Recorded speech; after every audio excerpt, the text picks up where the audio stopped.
Oke. Iya, kelihatannya arah kabinet akan lurus di jalan yang salah tuh. Lurus di jalan yang benar.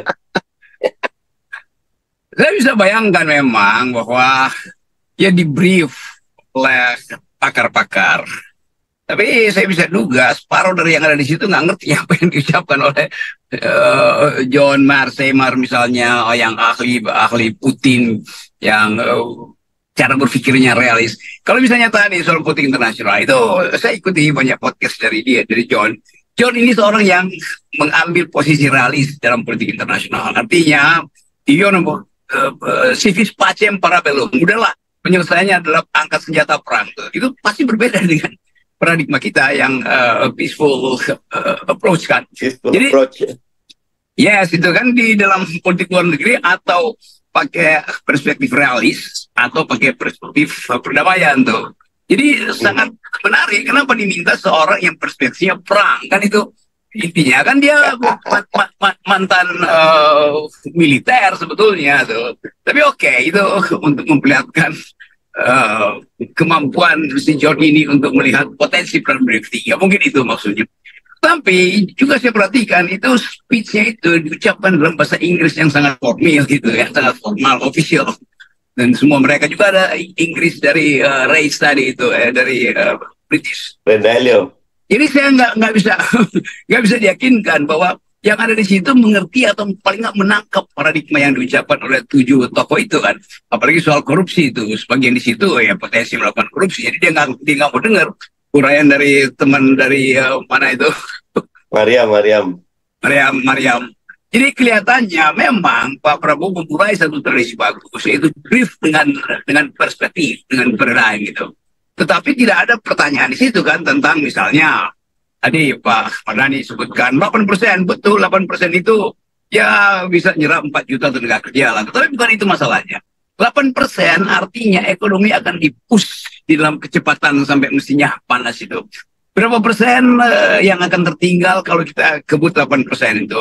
Sama seperti kita beli baja itu, baja aja kita suruh ngebut jalan tol ya, overheating dia panas itu kan.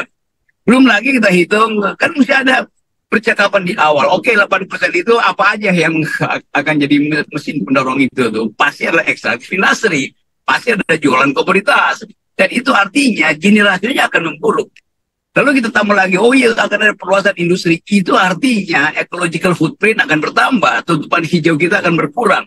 Jadi semua itu kalau kita sebut sebagai paradigma ya dihitung bagaimana relasi antara kepentingan pertumbuhan itu dengan kerusakan lingkungan. Bagaimana relasi antara pertumbuhan 8% itu dengan penekanan upah buruh kan.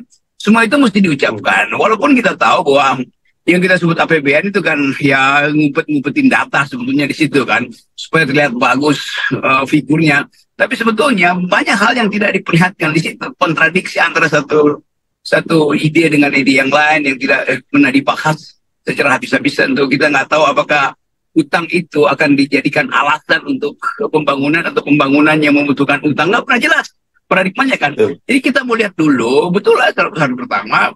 Mungkin kita akan uji apakah jumlah APBN kita cukup untuk membayar seratusan menteri kabinet itu.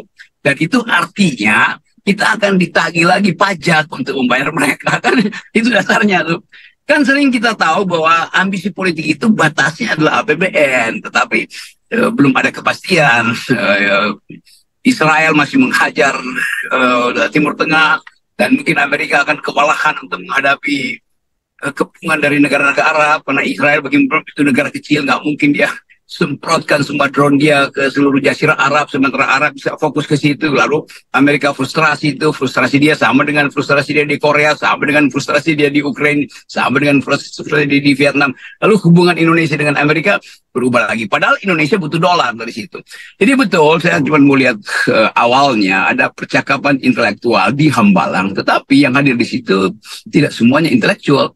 Di situ ada percakapan konseptual, tetapi 90% di situ bukan orang-orang yang mampu untuk mencerna secara konseptual. Dan itu yang mungkin akan menghambat postur kabinet yang besar. Berpapasan di istana mungkin Pak Prabowo nggak tahu ini menteri apa bukan, karena dia nggak kenal. Karena terlalu banyak orang di situ kan. Jadi bayangin aja. kesulitan itu. Apalagi kalau Pak Prabowo lagi pergi ke luar negeri, terus menteri-menteri mau dikelola oleh Gibran. Lalu begitu selesai sidang kabinet, Gibran mengucapkan terima kasih, Assalamualaikum warahmatullahi wabarakatuh. Sambutannya hu bapak. Kan di benak kita masih begitu kompleksitas itu. Jadi sebelum itu diuraikan, mesti ada semacam devil's advocating untuk menguji apakah betul orang-orang yang ada di situ ngerti apa yang diterangin oleh 7 guru besar itu kan. Apalagi Bahlil misalnya tuh kan, dia mungkin manggut-manggut di situ tapi fokusnya nggak di situ karena dia masih fokus untuk menyelamatkan disertasinya yang dipersoalkan publik. Jadi semua hal itu memungkinkan kita menduga bahwa kabinet ini betul-betul besar tapi tidak mungkin bertumbuh, dan di awal tentu beban membiayai mereka itu ada pada anggota PKS, ada pada masyarakat sipil kan. Jadi sekali lagi yang diucapkan di dalam pembekalan itu sekedar menunjukkan ada perintah moral pertama supaya pemimpin-pemimpin kabinet ini ngerti tentang the recent issue of global politics, misalnya the recent issue of economics. Tapi sekali lagi saya kurang yakin karena di situ nggak ada teknokrat di situ. Yang ada adalah pengusaha, dan pengusaha itu nggak peduli yang begituan. Dia peduli bagaimana misalnya nanti nanam orang supaya APBN bisa dikuras, bagaimana supaya kebijakan bisa diarahkan. Dan orang mulai curiga bahwa mungkin ada beberapa orang yang langsung terindikasi atau terkait dengan kepentingan oligarki. Jadi masih banyak hal, tapi ya sebagai partai PKS yang udah ada di dalam, tentu semacam optimisme yang irasional boleh juga. Itu husnuzon namanya, bro. Ya. Ya pasti, semua orang tahu bahwa program yang APBN yang sosialistik, dia harus berbasis pada state spending. Jadi jumlah yang mesti digelontorkan oleh negara itu harus menimbulkan efek lapangan kerja. Kan cuma itu inti dari welfare, itu akibat dari lapangan kerja sebetulnya. Jadi kalau saya hitung, mungkin ada semacam strategi sebagai seorang militer, dia tentu nyimpan strategi kan. Oh, ini taktik dulu nih, oke, masuk semua, nanti buat tapis dulu terakhir kan.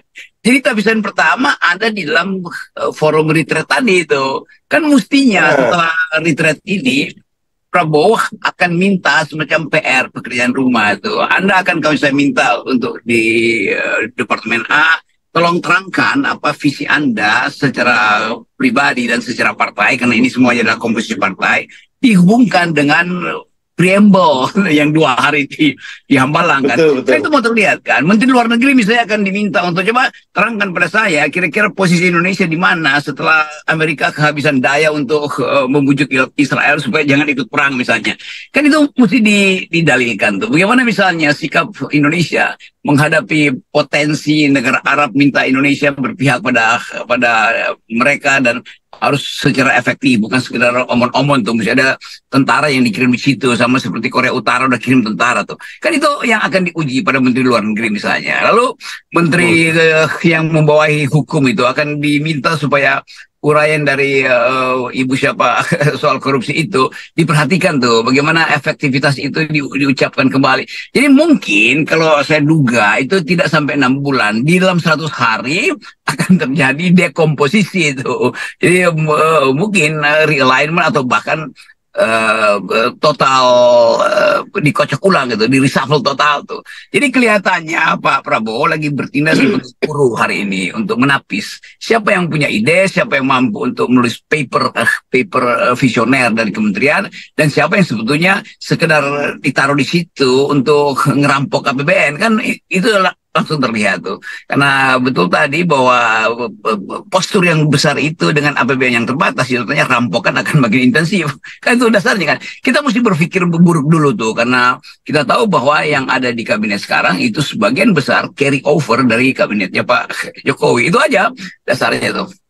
Tapi oke, apapun kita mesti beri kesempatan seseorang untuk memulai rencananya. Itu nggak boleh kita judge sebelum kita tahu hasilnya atau akibatnya. Kita bisa bikin banyak hipotesis, tetapi tidak ada yang pasti selain keinginan untuk melihat bahwa Indonesia bisa ditumbuhkan dengan akal sehat tuh. Dan keadilan itu pasti adalah versi utama dari PKS ada di situ kan.